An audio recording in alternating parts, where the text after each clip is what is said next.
The constant hum of JFK International Airport faded into white noise as Robert Callahan's world ground to a halt. His Italian leather shoes, usually moving with purpose across polished floors, stood frozen in place. Through the sea of travelers, rushing to their gates, he saw her, Scarlett Amara Hale. 2 years of silence shattered in an instant. She stood in the international departures line, her signature grace unchanged. The morning light streaming through the terminal's massive windows caught the subtle movement of her black hair, now styled in loose waves rather than her once habitual sleek bun. But what made Robert's breath catch wasn't just her presence. It was the baby sleeping peacefully in her arms. A baby who couldn't be more than a year old. His fingers instinctively moved to adjust his shirt cuffs, a nervous habit he'd never managed to break. The iconic Chapter and Brew coffee cup in his other hand suddenly felt unbearably heavy. The empire he'd built, the very reason he'd sacrificed, so much seemed to mock him in this moment of paralysis. Their eyes met across the terminal. Her striking blue gaze, once filled with love, now carried an unreadable calm. In that fleeting connection, Robert felt the weight of every unopened message, every unspoken word, and every moment he'd chosen his company over their relationship. The baby stirred, and Scarlett's attention immediately shifted, her entire being focused on soothing the child with a gentleness that made Robert's chest ache. He watched as she whispered something, her lips curving into a soft smile that once upon a time had been his reason for coming home. 2 years ago, she'd left him, with nothing but a letter. What's the point of being married to someone who isn't there when you need them most? The words had haunted him through countless sleepless nights, through board meetings and store openings, through every empty victory celebration in his penthouse overlooking Manhattan. A businessman brushed past Robert, breaking his trance. By the time he refocused, Scarlett was disappearing into the crowd, the baby's tiny hand visible over her shoulder, waving at nothing in particular. The innocence of the gesture felt like a punch to his gut. The intercom crackled with announcements of departures and arrivals, but Robert stood rooted in place, his mind racing through calculations he'd avoided for 2 years. The timing. The baby's age. The way Scarlett had left without warning, her final words making so much more sense now. "Mr. Callahan?" His assistant's voice barely registered. "The board is waiting for the quarterly presentation." Robert turned to face Madison Chen, his normally unflappable assistant who now looked concerned by his obvious distraction. "Cancel it," he said, his voice rougher than intended. "Cancel everything." "But sir, the projections for the new locations." "Madison?" He softened his tone, remembering how Scarlett had always urged him to be kinder to his staff. "Please. Something's come up." Madison's fingers flew across her tablet, already rearranging his meticulously planned schedule. "Should I call the car back?" Robert shook his head, his decision crystallizing with every breath. "No. But I need you to find out everything you can about Dr. Scarlett Hale's current work. Last I knew, she was in biomedicine, regenerative therapy. Research. The same Scarlett who—" "Yes." He cut her off, not ready to hear their history spoken aloud. "And Madison?" "Be discreet." As his assistant stepped away to make calls, Robert pulled out his phone, opening the photo gallery he hadn't dared look at in months. There she was, Scarlett on their wedding day, looking at him with those same blue eyes, but filled then with hope and promise. The timestamp mocked him, 3 years and a lifetime ago. Closing the photo, he opened his browser instead, typing Dr. Scarlett Hale research with trembling fingers. The first result made his heart skip. Groundbreaking regenerative. Therapy study launches in Boston. Lead researcher Dr. S.A. Hale. Boston. She was working in Boston. The pieces began falling into place. Her presence at JFK, the baby, the timing. Robert had built his business on calculated risks and strategic planning, but for once in his life, none of that mattered. He knew with a certainty that terrified him that the carefully ordered world he'd created was about to change forever. Because that baby, The child with impossibly familiar blue-gray eyes had to be his son. Madison returned, her expression carefully neutral. Dr. Hale is heading a research team at Massachusetts General Hospital. She's been there for approximately 6 months. Robert nodded, his decision already made. Book me on the next flight, to Boston. And Madison? He paused, looking at the coffee cup still in his hand, the Chapter and Brew logo suddenly seeming like a hollow achievement. Clear my schedule for the next week. All of it. Even the Chicago expansion meeting? Especially that. He thought of all the meetings he'd prioritized over quiet moments with Scarlett, all the late nights at the office when she'd needed him most. I'm done letting the important things slip away. As Madison walked away, Robert finally moved from his spot, dropping his untouched coffee in a nearby trash bin. The bitter irony wasn't lost on him. He'd built an empire of cafes dedicated to stories and connections, while his own story had fallen apart, and his most important connection had slipped through his fingers. But maybe, just maybe, it wasn't too late to write a new chapter. The morning sun streamed through JFK's massive windows, casting long shadows across the terminal floor. Somewhere in the city, his board members were gathering for a meeting he wouldn't attend, and somewhere in Boston, Scarlett was building a life he knew nothing about, raising a child who might be his son. Robert Callahan had spent his entire life believing that success was built on sacrifice. Now, standing in an airport terminal with his world turned upside down, he finally understood what Scarlett had tried to tell him all along. Some sacrifices weren't worth the cost. And it was time to make things right. Scarlett Hale's heels clicked purposefully across Massachusetts General Hospital's research wing, her steps echoing the steady rhythm she'd built into her new life. The morning sun filtered through the laboratory windows, casting golden light across the pristine equipment that had become her sanctuary. Dr. Hale? Dr. Regina Martinez, her research partner, rushed in with a tablet displaying their latest test results. The cellular regeneration rates are exceeding our projections. A smile tugged at Scarlett's lips as she studied the data. This was what she'd fought for. Breakthrough moments like these, validation of countless sleepless nights spent pursuing her dreams. Dreams that had once seemed impossible when she was just Robert Callahan's wife. Send these to the team, Scarlett instructed, her voice carrying the quiet authority she'd developed over the past 2 years. And Regina, you should lead tomorrow's presentation. You've earned it. The younger researcher's eyes widened. But the board specifically requested. They requested results, Scarlett interrupted gently, and you've helped deliver them. Besides, she glanced at her watch, I have a previous commitment. That commitment was waiting at Little Scholar's daycare, probably finger painting or attempting to eat his crayons. Oliver. Her miracle. Their miracle, though Robert didn't know that yet. The thought of Robert sent an unwelcome shiver down her spine. Their chance encounter at JFK 3 days ago had shaken her more than she cared to admit. She'd spent 2 years carefully constructing a life without him, building walls around her heart brick by brick. Now, with one look across a crowded terminal, those walls threatened to crumble. Dr. Hale? Regina's voice pulled her back to the present. Are you okay? Scarlett straightened her lab coat, a gesture that had become her own version of armor. Perfect. Just thinking about the next phase of trials. It wasn't entirely a lie. She was always thinking about next steps, about moving forward. It was how she'd survived the darkness of her mother's death, the suffocating loneliness of her marriage, and the terrifying joy of discovering her pregnancy after she'd already left. The laboratory door opened again, this time revealing Dr. Alexander Chen, the department head. His expression made Scarlett's stomach drop. Scarlett, there's someone in my office asking for you. He paused, his next words confirming her worst fears. Robert Callahan. The test results in her hands suddenly felt impossibly heavy. Of course he'd come.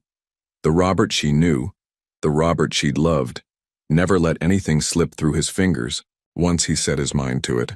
It was what had made him brilliant in business and devastating in love. Tell him I'm in the middle of critical research, she said, her voice steadier than she felt. He says he'll wait. Alexander's tone was gentle. And Scarlett, he mentioned Oliver. The world tilted slightly on its axis. She'd known this day would come, had prepared for it, rehearsed it, dreaded it. But nothing could have truly readied her for the reality of Robert discovering their son's existence. I'll handle it, she said, already moving toward her office. Regina, please distribute those results, and Alexander. Give me 10 minutes. Inside her office, Scarlett allowed herself exactly 30 seconds of panic. She stared at the photo on her desk. Oliver on his first birthday, cake smeared across his chubby cheeks, his blue-gray eyes sparkling with joy. Robert's eyes. Her. Phone buzzed with a text from Carmen, Oliver's regular sitter. Little man's down for his nap, still picking him up at 3? Scarlett typed back a quick confirmation, then opened her drawer. Inside lay the letter she'd been carrying for months, updated and rewritten countless times. A letter explaining everything to Robert, if this day ever came. The irony wasn't lost on her. Their relationship had ended with a letter. Perhaps this new chapter would begin with one too. Taking a deep breath, she gathered her thoughts along with the letter. The walk to Alexander's office felt like crossing an ocean. Each step weighted with the consequences of choices made 2 years ago. Robert stood at the window, his silhouette painfully familiar against the Boston skyline.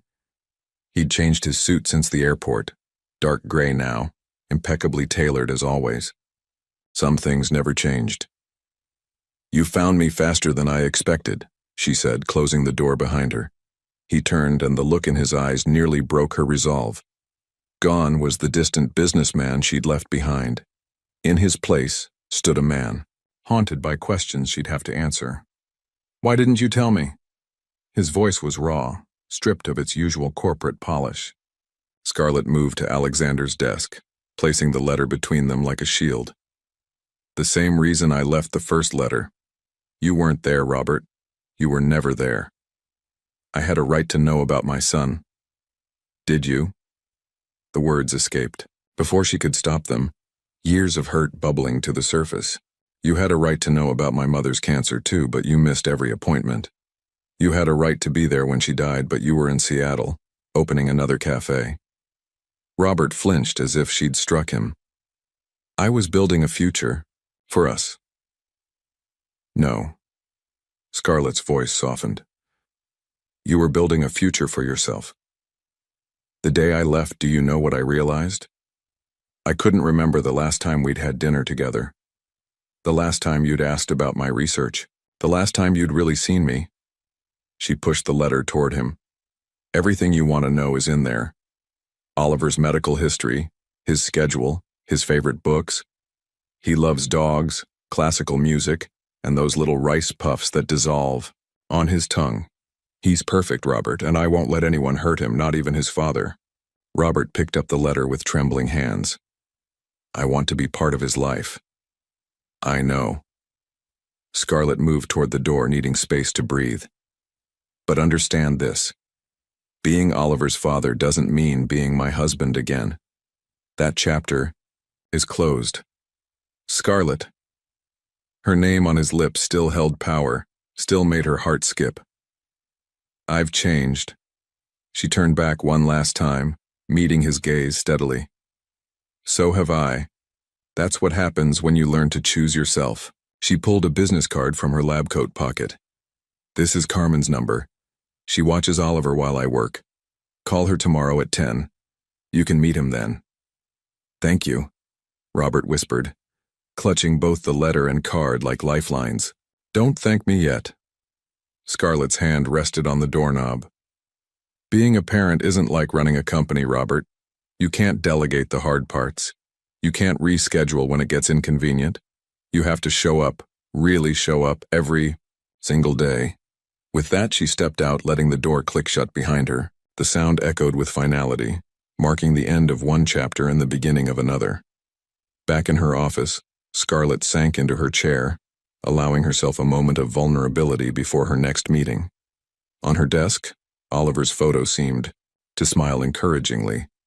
Her son, Their son, who had somehow inherited both Robert's determined gaze and her resilient spirit. Tomorrow, everything would change. But tonight, she would hold Oliver close, breathe in his baby-sweet scent, and remember that sometimes the bravest thing you can do is let go of what was to embrace what could be. The afternoon sun painted long shadows across her research notes, reminding her that time waited for no one. She had a groundbreaking study to complete, a son to raise, and a heart to protect. And somewhere in Boston, Robert Callahan was reading a letter that would change his life forever, just as writing it had changed hers. Robert Callahan had negotiated billion-dollar deals without breaking a sweat. But now, standing outside Carmen Rivera's cozy brownstone in Boston's Beacon Hill, his hands trembled as he checked his watch for the 10th time in as many minutes. 9:57 a.m.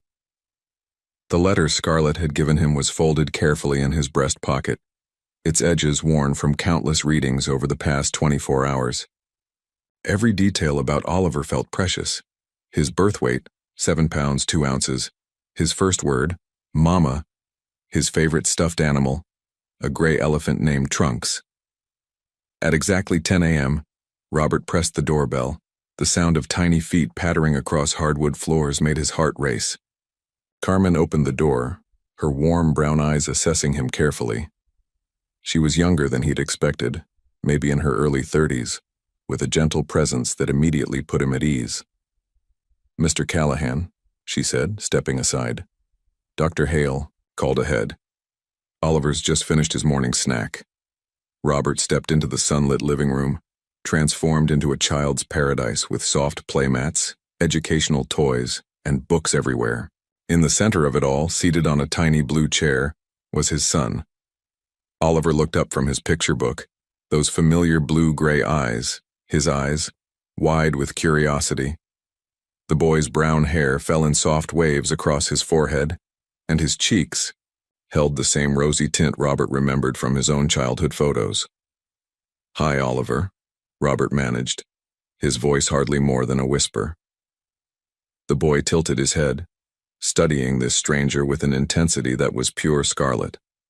Then, remarkably, he smiled, a bright, uninhibited expression that made Robert's chest ache. "He's very friendly," Carmen explained, settling onto the floor near Oliver. "Would you like to join us? We were about to read Goodnight Moon." Robert nodded, lowering himself onto the playmat. His tailored suit, worth more than most people's monthly rent, felt absurdly out of place among the cheerful primary colors and stuffed animals. Oliver held up his book, babbling in a language only he fully understood, though Mama and book were clearly distinguishable. Robert listened intently, treating each incomprehensible word as if it were the most important business proposal he'd ever heard. "He loves stories," Carmen said, smiling at Oliver's enthusiasm. "Dr. Hale reads to him every night no matter how late she gets home." The comment stung, reminding Robert of all the nights he'd missed, all the moments he couldn't get back. But Oliver, oblivious to his father's inner turmoil, scooted closer, pressing the book into Robert's hands with an expectant look. "Would you like me to read it?" Robert asked softly. Oliver responded by climbing into Robert's lap, settling there as if he'd done it 1,000 times before. The trust in that simple gesture nearly undid him. With slightly shaking hands, Robert opened the book. In the great green room there was a telephone and a red balloon. As he read, Oliver pointed at various objects, occasionally looking up at Robert with a grin that seemed to say, "You're doing this right." Carmen quietly excused herself to the kitchen, giving them space to bond. When the story ended, Oliver immediately grabbed another book, and another. Robert lost track of time, lost in the miracle of his son's weight against his chest, the sweet, baby shampoo scent of his hair, the way his tiny fingers traced the pictures on each page. "Bah!" Oliver suddenly exclaimed, pointing to a dog in one of the books. "That's right, that's a dog," Robert agreed, remembering from Scarlett's letter that Oliver loved dogs. "What does a dog say?" "Woof!" Oliver's enthusiastic imitation made Robert laugh, really laugh, for what felt like the first time in years. The morning passed in a blur of books, blocks, and revelations. Oliver showed Robert his favorite toys, including the famous Trunks the elephant. They built towers just so Oliver could knock them down with delighted giggles. Robert learned that his son had Scarlett's determination, evident in the way he kept trying to stack blocks that were clearly too big for his small hands. Around noon, Carmen returned with Oliver's lunch. Robert watched, fascinated, as his son methodically picked up small pieces of chicken and fruit, occasionally offering some to his father with generous open-handedness. "He's good at sharing," Carmen observed, watching them interact. "Dr. Hale says it's important to encourage empathy early." Robert nodded, thinking of how Scarlett had always been the one to remind him about the human side of business, about treating people as more than numbers on a spreadsheet. "She's an amazing mother." "Yes," Carmen agreed, her tone careful. "She's built a beautiful life here. Oliver is the center of her world." The implication was clear. This carefully constructed world didn't have room for disruption, even from a father with good intentions. As if on cue, Oliver began showing signs of tiredness, rubbing his eyes and becoming slightly fussy. Carmen stepped in smoothly. "It's time for his nap." Robert's heart clenched at the thought of leaving, but he knew better than to disrupt Oliver's routine. Standing, he straightened his suit, now slightly wrinkled and sporting a few smears of banana. "Same time Thursday?" he asked Carmen, remembering Scarlett's conditions from the letter, 2 supervised visits per week to start. Carmen nodded, lifting a drowsy Oliver into her arms. "Say bye-bye to Mr. Callahan, Oliver." "Bye-bye," Oliver mumbled, waving his small hand. Robert resisted the urge to reach for him, to hold him one more time. Instead, he waved back, trying to smile through the tightness in his throat. "Goodbye, Oliver. Thank you for sharing your books with me." Outside, Robert made it halfway down the street before he had to stop, leaning against a brick wall as emotions overwhelmed him. He pulled out his phone, opening his calendar app, the same one filled with board meetings and expansion plans that had once seemed so important. With a few taps, he cleared his Thursday morning, then Friday afternoon, then every Monday and Thursday morning for the foreseeable future. Next, he opened his email, typing a message to his executive team. "Effective immediately, I'm restructuring my role. Madison will forward details of the transition plan. All future meetings must end by 5 p.m. EST, no exceptions." Lastly, he pulled up the messaging app, staring at Scarlett's name for a long moment before typing. "Thank you for giving me this chance. He's perfect." 3 dots appeared, disappeared, then reappeared. Finally, "He is. Don't waste this opportunity." Robert. Looking back at Carmen's brownstone, Robert made a silent promise to both his son and his ex-wife. He would not be the man who chose conference calls over bedtime stories, who missed first steps because of shareholder meetings, who put profit margins above precious moments. The autumn breeze carried the scent of approaching rain as Robert walked toward the subway station. His driver had offered to wait, but he'd sent the car away. For once, he wanted to move through the city like a regular person, like a father who had just spent the morning reading stories to his son. In his pocket, Scarlett's letter crinkled with each step, a reminder that second chances come with responsibility. Oliver's face, trusting and bright, was burned into his memory, a new North Star to guide his decisions. Robert Callahan had built an empire on the belief that success required sacrifice. Now, watching raindrops begin to fall on Boston's busy streets, he understood that true success might mean sacrificing the empire instead. Scarlett's laboratory felt different that evening, the familiar hum of equipment unable to drown out her racing thoughts. The clock on the wall read 6:45 p.m., 15 minutes until she needed to pick up Oliver from Carmen's. 15 minutes to compose herself after a day of pretending she wasn't thinking about Robert meeting their son. "These results are promising," Dr. Regina Martinez said, pointing to a graph on her tablet. "The tissue regeneration rates in the latest trials." She paused, noticing Scarlett's distant expression. "You haven't heard a word I've said, have you?" Scarlett smiled apologetically. "I'm sorry, it's been complicated." Regina perched on the edge of the laboratory bench, her dark eyes softening. Carmen texted you about the visit? Several times. Scarlett pulled out her phone, rereading Carmen's messages for the 100th time. Oliver took to him immediately. They read stories for hours. He seems genuinely invested. Each update had felt like a small earthquake, shaking the foundations of the careful life she'd built. And that's bad? Regina asked carefully. Scarlett set down the pipette she'd been fidgeting with. It's complicated. Robert has this way of consuming everything in his orbit. When things matter to him, he throws himself in completely. Like he did with his business? Exactly. Scarlett began organizing her workstation, a habit that helped her think. What happens when Oliver becomes his new project? When he tries to reorganize our lives the way he reorganizes his companies? Regina was quiet for a moment. Maybe that's not fair. People can change. Can they? Scarlett picked up her bag, ready to end the day. 2 years ago, I sat alone in a hospital room while my mother took her last breath. I called him 6 times that day. He was in Seattle, opening a new chapter and brew location. The memory still had the power to steal her breath. She'd been holding her mother's hand when the monitors flatlined, watching the only person who'd always been there for her slip away. The doctor had asked if she wanted to call anyone. She'd said no, knowing it wouldn't make a difference. I should go, Scarlett said, checking her watch again. Oliver needs his dinner routine. Regina nodded, but caught her arm gently. Just remember something. The woman who revolutionized tissue regeneration therapy, who raised a baby while leading groundbreaking research. She's strong enough to handle whatever comes next.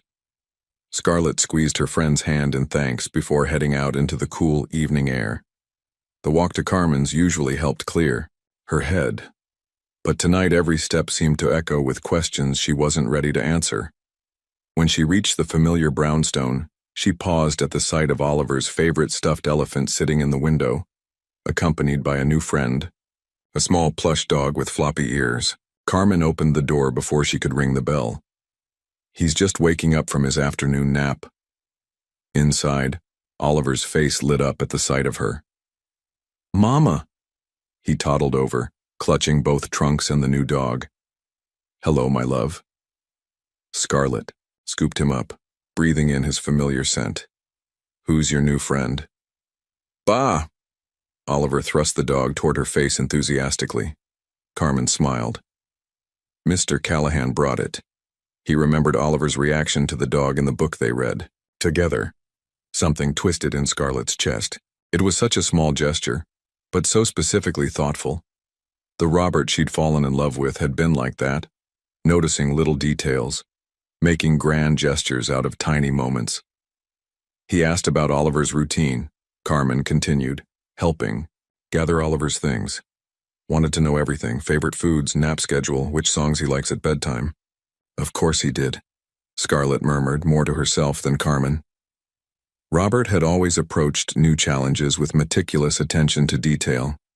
It was what made him brilliant at business, and dangerous to her heart. He also left this. Carmen handed her an envelope. Scarlett shifted Oliver to her hip to open it. Inside was a letter, written in Robert's precise handwriting.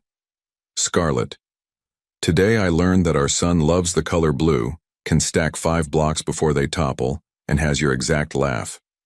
I learned that he turns pages from right to left, always pausing to study each picture. That he shares his snacks without being asked, and that he says thank you in his own special way. I know I have no right to ask for more than you've already given, but I'd like to adjust the visitation schedule. Not more time. I understand we need to move slowly, but I'd like to shift Thursday's visit to Wednesday. The board meetings can wait. Oliver shouldn't have to. Robert P.S. I hope the dog is okay. He reminded me of the one in the book. That made Oliver laugh. Scarlett folded the letter carefully, tucking it into her bag. Did he seem different to you? Carmen considered this while helping Oliver into his jacket. He was nervous, terrified actually, but genuine. When Oliver fell and bumped his knee, Mr. Callahan looked like he might cry himself, and he sat on the floor in his expensive suit for hours just reading the same books over and over. Oliver chose that moment to show off his new word. Book. That's right, sweetheart. Scarlett kissed his forehead. Books are the best things in the world. On the walk home, Oliver babbled happily about his day.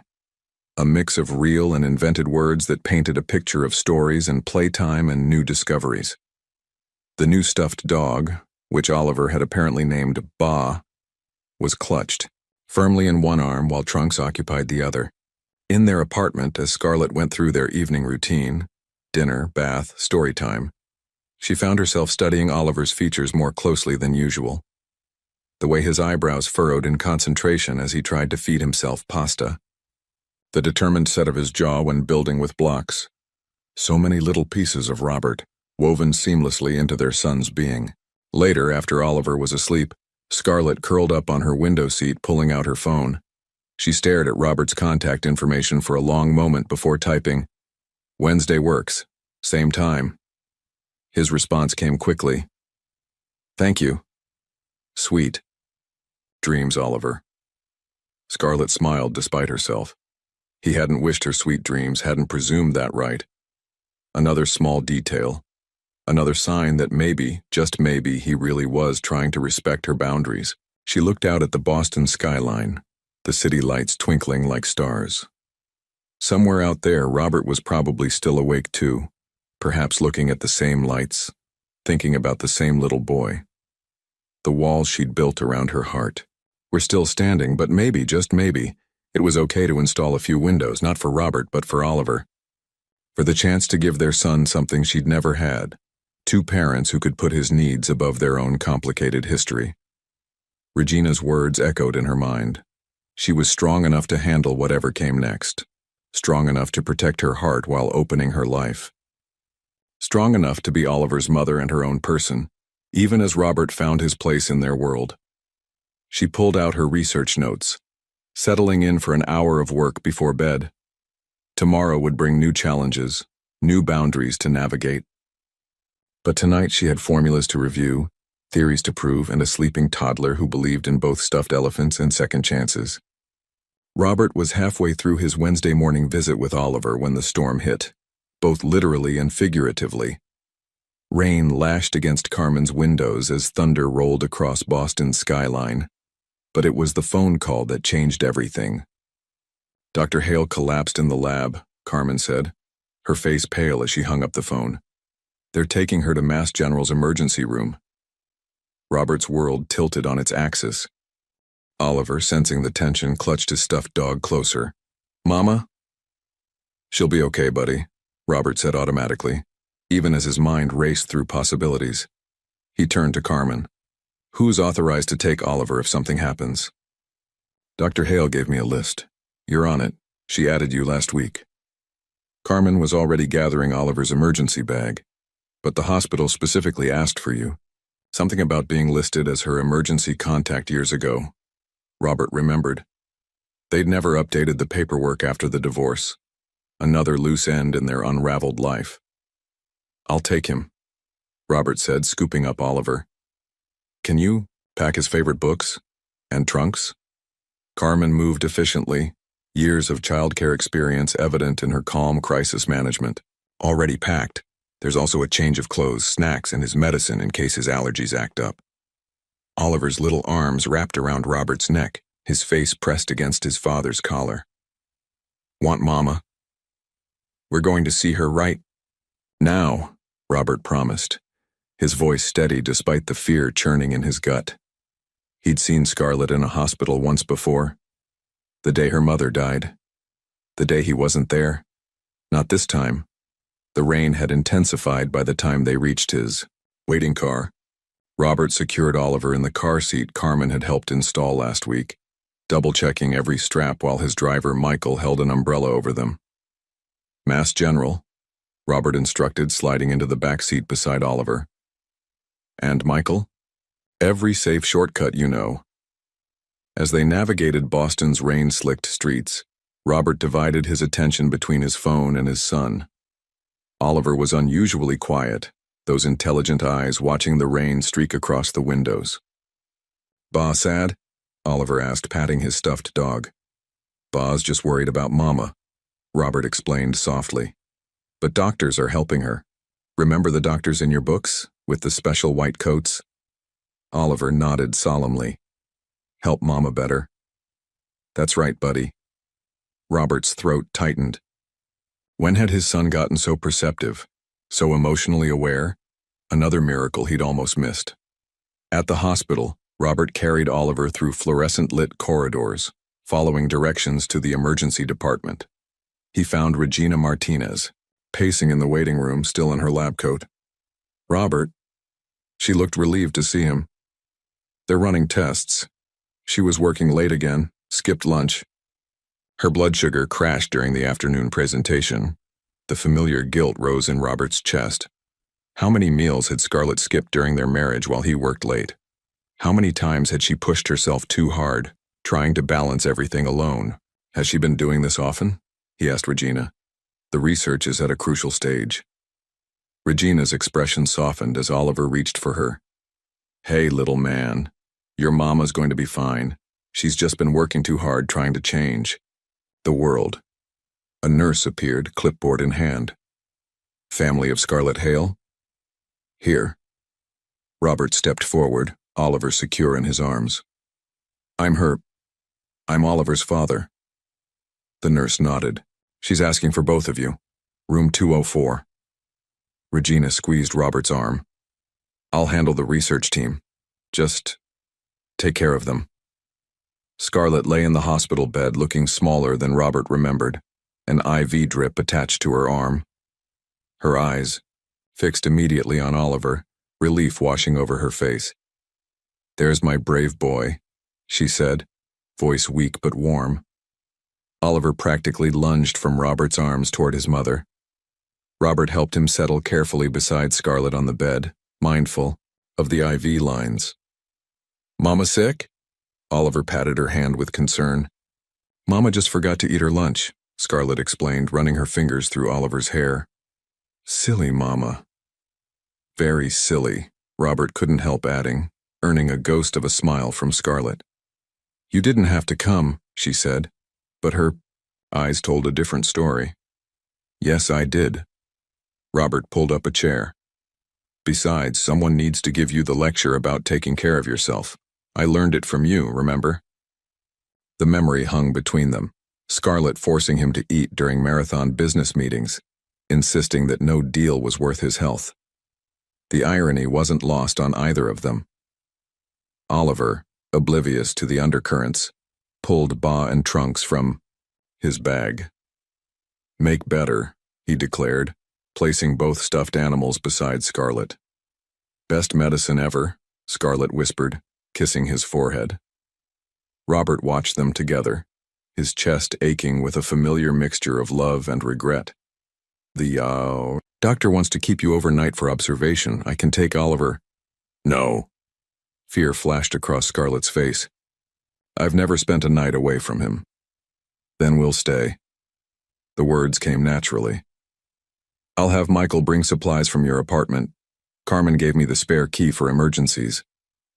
Scarlett started to protest, then stopped, looking at Oliver, who had curled up against her side, already drowsy from the day's excitement.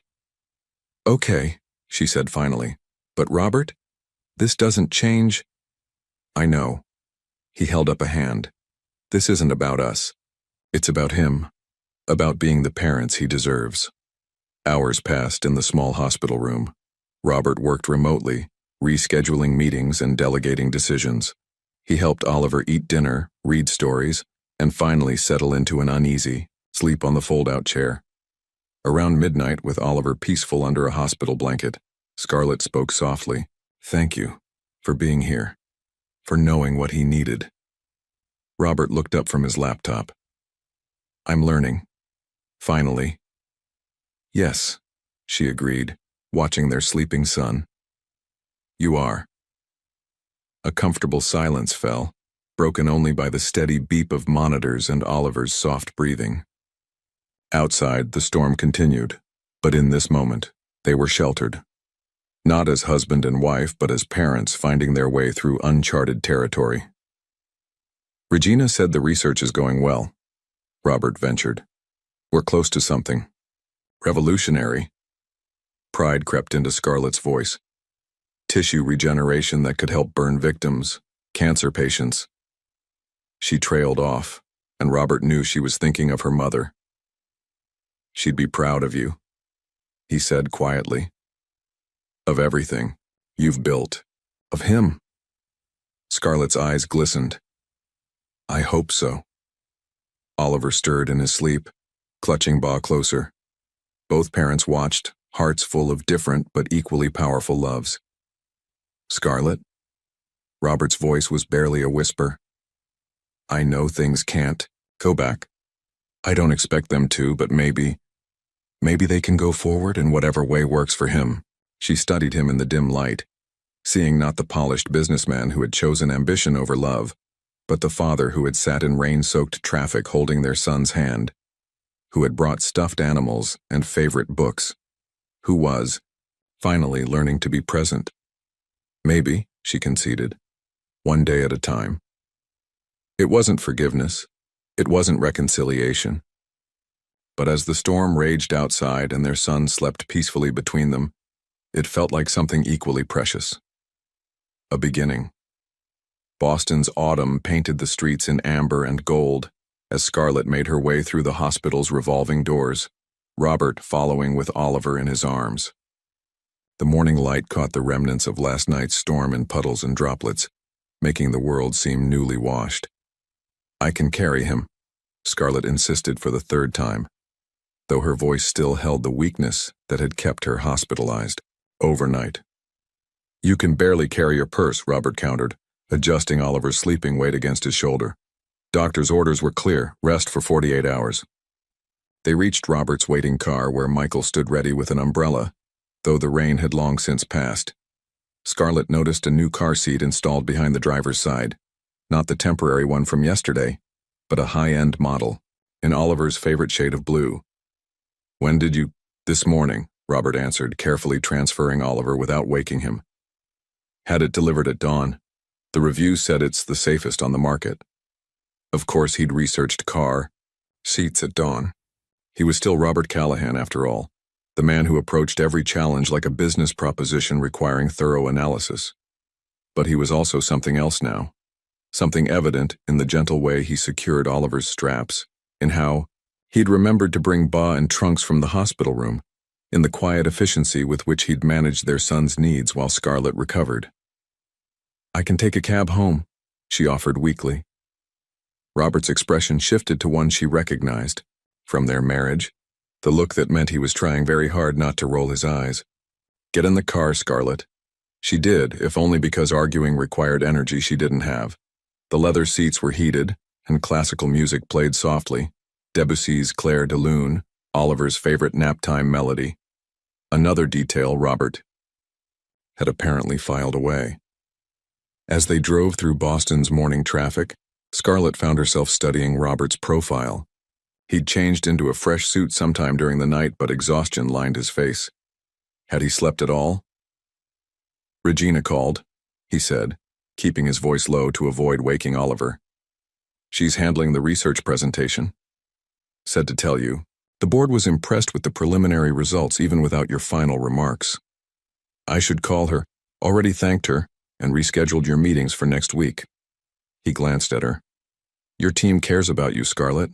They want you to rest. The car stopped at a red light and Oliver stirred slightly, mumbling something about books in his sleep. Both parents held their breath until he settled again. You don't have to do all this, Scarlett said finally. I know. Robert's fingers drummed once on his knee, an old tell of his, meaning he was choosing his words carefully. But I want to. Not because I'm trying to. I just want to help. As Oliver's father. As your friend, if you'll let me be that. Friend? The word hung between them, both more and less than what they'd been to each other. You've changed, she observed. Had to. His smile held a touch of sadness. Someone once told me that being a parent means showing up every day. No delegating. The hard parts. She recognized her own words from the hospital, thrown back at him that day in Alexander's office. Before she could respond, the car pulled up to her apartment building. I can take him up, Robert began. Actually, Scarlett interrupted, surprising herself.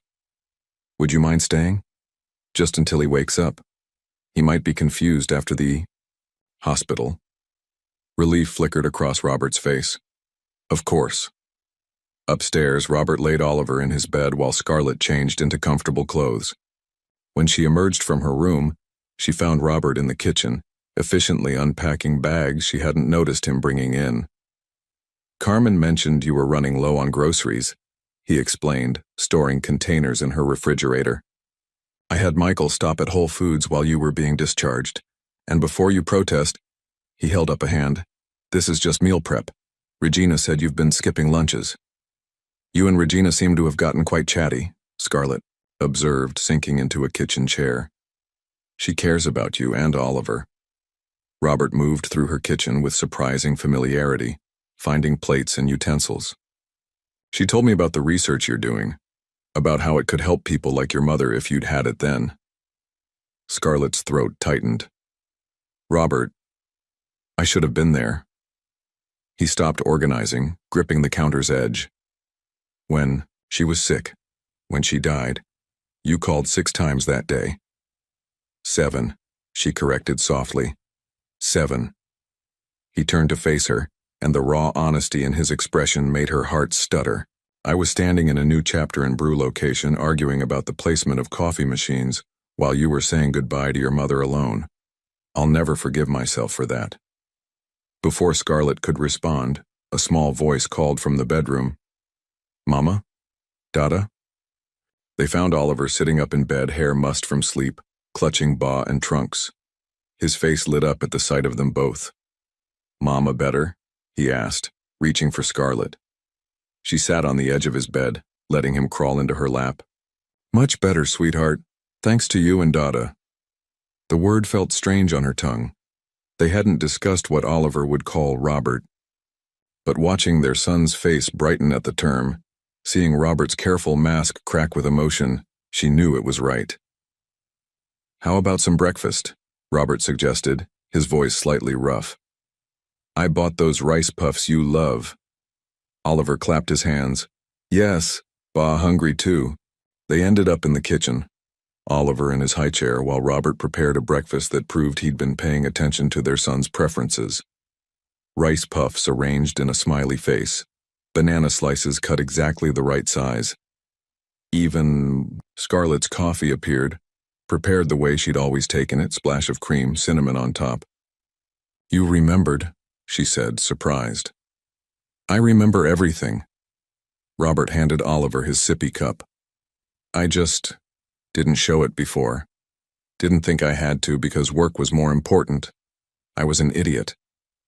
Yes, Scarlett agreed, but without bitterness. You were. But maybe that's not who you are anymore. Oliver chose that moment to offer Ba a rice puff, then Trunks, then each of his parents in turn. They accepted the slightly soggy offerings solemnly, this communion of shared snacks and new beginnings. Later, after Oliver was settled with his toys and Robert had cleaned up breakfast, ignoring all of Scarlett's protests, they sat on her small balcony. The autumn air was crisp, carrying the scent of changing seasons. I'm not trying to win you, Pack, Robert said suddenly. I need you to know that. I understand what I lost and why, but I'd like to be better at this, at being his father, at being someone you can trust with him, at being your friend. Scarlett watched a leaf spiral down from a nearby tree. I'd like that too, she said finally. The friendship part, the co-parenting part. But Robert? She met his gaze steadily. It has to be real, not just another project you'll eventually delegate. It is real. He pulled out his phone, showing her his calendar. Every Monday and Wednesday morning was blocked off in blue. Oliver time. Every Thursday evening. Co-parent check-in. The question mark at the end was so un-Robert-like, so tentative, that Scarlett felt something in her chest soften. Thursdays. Work, she said. We should discuss his schedule, his development. Regina mentioned there's a good pediatrician near the lab. Robert smiled, and for a moment, Scarlett glimpsed the man she'd first fallen in love with, the one who lit up at new challenges, who cared deeply beneath his polished exterior. But they weren't those people anymore. They were something else now. Two adults learning to put their child first, to build something new from the ashes of what was lost. Inside, Oliver's laugh rang out, bright and clear and full of possibility. Like the autumn air, like new beginnings, like hope. Robert stared at his phone, reading the email for the third time.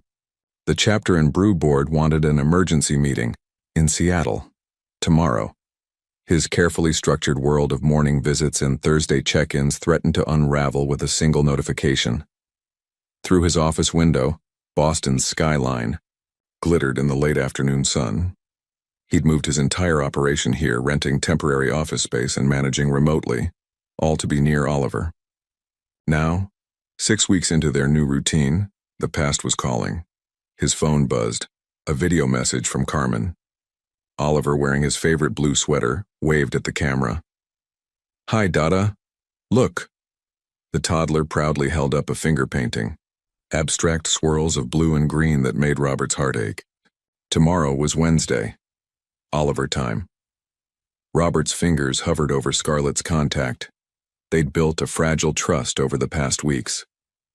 Their Thursday conversations had evolved from awkward exchanges to genuine discussions about Oliver's development. Last week, she'd even laughed at one of his jokes. A real laugh, not the polite one she'd used in the last years of their marriage. But this would be the first real test of his commitment. He pressed call. "Robert?" Scarlett answered on the second ring. "Everything okay?" "There's an emergency board meeting in Seattle tomorrow morning." He said it quickly, like ripping off a bandage. The venture capital group is threatening to pull funding over the international expansion delays. Silence stretched between them. He could almost see her expression, the careful mask she wore when processing disappointment. "I see," she said finally. "And you're calling to tell you I'm not going." The words came easily, surprising them both. "I'll handle it virtually. Oliver's expecting me tomorrow." More silence. Then, "Robert, this is your company. And Oliver is my son." He leaned back in his chair, suddenly certain. "The board can either accept that I'm a father now, or they can find a new CEO." "You don't mean that." "I do." He smiled, though she couldn't see it. "Besides, Oliver's showing real talent with finger paints. Can't miss his artistic development." A small laugh escaped her. "Carmen sent you the video? He's definitely not getting his artistic skills from me." "No," she agreed, warmth creeping into her voice. "That's all him. He's been asking when you're coming. He saves his paintings for you now." Robert's chest tightened. "I'll be there. 9 a.m. sharp, like always." "Robert?" Scarlett's tone shifted, became more serious. "What you're doing, choosing him, it matters. More than you know." After they hung up, Robert turned to his laptop, drafting an email to the board. Professional, but firm. He would attend virtually, or they could reschedule. Non-negotiable. His phone buzzed again. Another video from Carmen. This time, Oliver was reading to Ba and Trunks, making up a story about a brave dog who loved coffee shops. Robert played it 3 times, memorizing every detail of his son's imagination. The next morning, Robert arrived at Carmen's 5 minutes early, a laptop tucked under his arm. "Board meeting?" Carmen asked, noting his formal attire. "In between. Story time and snacks." He smiled. "Oliver's schedule takes priority." Inside, Oliver launched himself at Robert with his usual enthusiasm. "Dada, see paintings."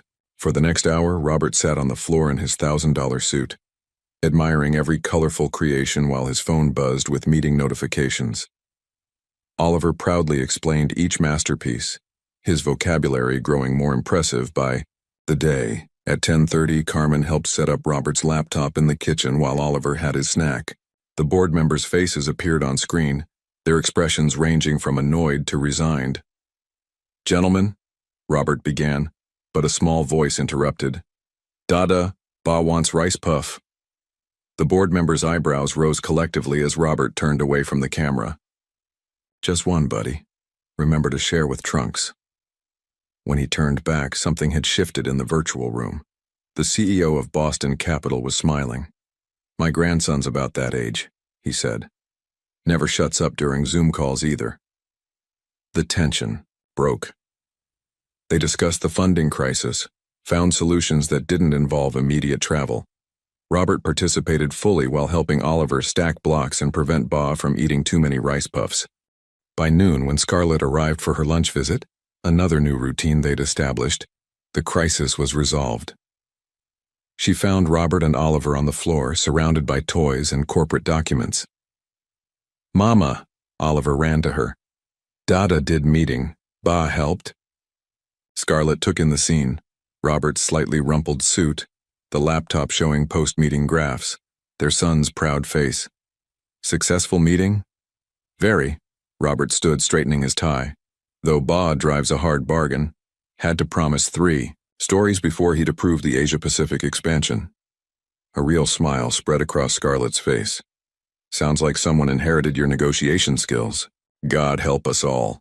Robert laughed, gathering his things. At the door he paused. Scarlett, thank you for trusting me with him. She nodded, understanding all he wasn't saying. You're proving worthy of that trust. Every day. That evening, after another board call and countless emails, Robert sat in his temporary apartment reviewing Oliver's schedule for the next week. His phone lit up with a message from Scarlett. Oliver asked to put today's painting on the fridge. He says it's you, him, and Ba having a meeting. Attached was a photo of a gloriously chaotic swirl of colors, 3 vaguely circular shapes prominent in the center. Robert studied it, seeing past the childish strokes to what it represented, his son's view of their new normal. He saved the photo, then opened his calendar. The Seattle office had been asking about his return for weeks. Looking at Oliver's artwork, at the blocks of time marked Oliver time and co-parent check-in, he made another decision. The Boston office space wasn't temporary anymore. He'd find a permanent location tomorrow. His phone buzzed one last time. Another. Video from Carmen. Oliver, getting ready to leave, waved at the camera. Bye, Dada. Love you. Robert played it again and again, each time more certain. No corporate crisis would ever be worth missing these moments. He was finally learning what success really meant, and it had nothing to do with coffee shops or board meetings. It was measured in finger paintings, rice puffs, and the trust in his son's eyes when he said, Dada, in Scarlett's growing belief that he could be the father Oliver deserved, in the simple joy of choosing what really mattered. Tomorrow would bring new challenges, new balances to strike. But tonight, Robert Callahan, CEO, father, work in progress, was exactly where he needed to be. Even if his best suit now sparkled with a hint of blue finger paint, Scarlett knew something was wrong the moment she walked into her laboratory. Regina stood by the main workstation, her face ashen, holding a printout that trembled slightly in her hands. The control samples are contaminated, Regina said without preamble. All of them. The entire last phase of trials. No. Scarlett moved to the computer, pulling up their research data.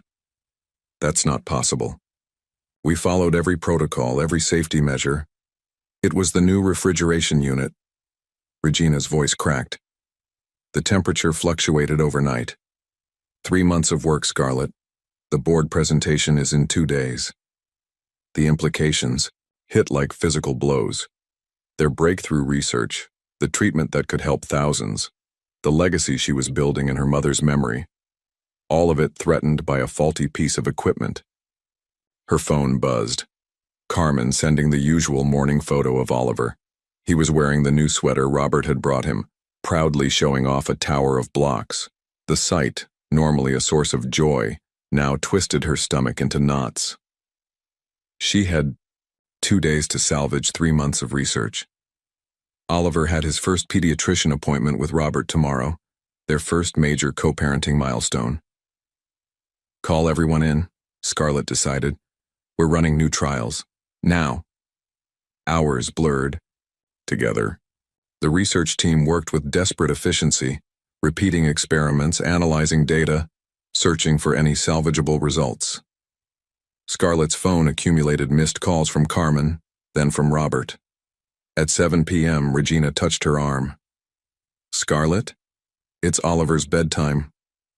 Reality crashed back. She'd missed dinner, missed bath time, missed everything. Her hands shook as she picked up her phone, finding a string of concerned messages. From Carmen. "Oliver's asking for you. Robert offered to stay until you arrive." From Robert. "Take your time. We've got him. He's safe." From Robert again, an hour later. "Read him 3 stories. He's worried about you." The latest one from minutes ago. "He's asleep now. I'll stay until you're home." Guilt warred with necessity. The research needed her, but so did her son. "Go," Regina said softly. "The samples will be here tomorrow." The drive home felt endless. Scarlett's mind raced between molecular structures and Oliver's bedtime routine, between grant requirements and the sound of her son's laugh. She found Robert in her living room, working quietly on his laptop. He looked up as she entered, and something in his expression, understanding without judgment, made her defenses crumble. "The research," she started, but her voice broke. "I know." He stood, offering her a cup of her favorite tea. "Carmen told me about the equipment failure. Oliver helped me make this for you before bed." Scarlett sank onto the couch, cradling the cup. "I promised myself I'd never put work before him, that I'd be different from—" She trailed off. "From me?" Robert sat beside her, keeping a respectful distance. "Scarlett, you missed one night. One. And you know what Oliver said when I explained Mama had to help sick people? He said, 'Mama's smart, Mama help. He's proud of you.'" Tears threatened. "He said that?" "He did. Right before making me read Good Night Moon twice." Robert's smile was gentle. "The difference is you're not alone this time. He has both of us now." As if summoned by their conversation, a small voice called from the bedroom. "Mama?" They found Oliver sitting up in bed, clutching Ba and Trunks. His face lit up at the sight of Scarlett, arms reaching for her instantly. "I'm sorry I'm late, sweetheart," she whispered, holding him close. "It's okay." Oliver patted her cheek. "Dada said helping people, like doctors in books." Robert lingered in the doorway, watching them with an expression that made Scarlett's heart twist, not with romantic love, but with something equally powerful. Gratitude, understanding, respect. "Want both," Oliver declared suddenly, patting the bed on either side of him. They exchanged glances, then carefully arranged themselves on the small bed, Oliver in the middle, Ba and Trunks serving as pillows. "One story?" Oliver asked hopefully. "One," Scarlett agreed, reaching for his favorite book. But Oliver shook his head. "Dada and Mama story, about helping people." Robert met Scarlett's eyes over their son's head. "Well," he began. "Once there was a very smart doctor who worked very hard to make sick people feel better. Together they wove a story about research and healing, about teamwork and perseverance." Oliver drifted off halfway through, but they finished it anyway, their voices blending in the dim room. When they were sure he was asleep, they carefully extracted themselves. In the living room, Robert gathered his things while Scarlett hugged herself, fighting exhaustion. The pediatrician appointment, she remembered suddenly. Tomorrow at 10. "I should cancel." "I'll take him," Robert said. "You focus on the research. I'll record everything, take detailed notes. We can video chat during if you want." "Robert, let me do this." His voice was firm but kind. "You trusted me with him today. Trust me tomorrow too." Looking at him, really looking, Scarlett saw not the workaholic who had missed her mother's final days, but a father who had spent hours soothing their son's worries, who had stayed late to ensure she found Oliver safe and calm. "Okay," she said finally. "But I want updates. And if his allergies—" I have his EpiPen, antihistamines, and the list of all known triggers. Robert smiled. I might have memorized his entire medical history. Of course you did. She found herself smiling back. Thank you for being here today, for understanding. Always. He paused at the door. Scarlett, you're nothing like I was. You're not choosing work over him. You're showing him that helping others matters, that his mother is changing the world. After he left, Scarlett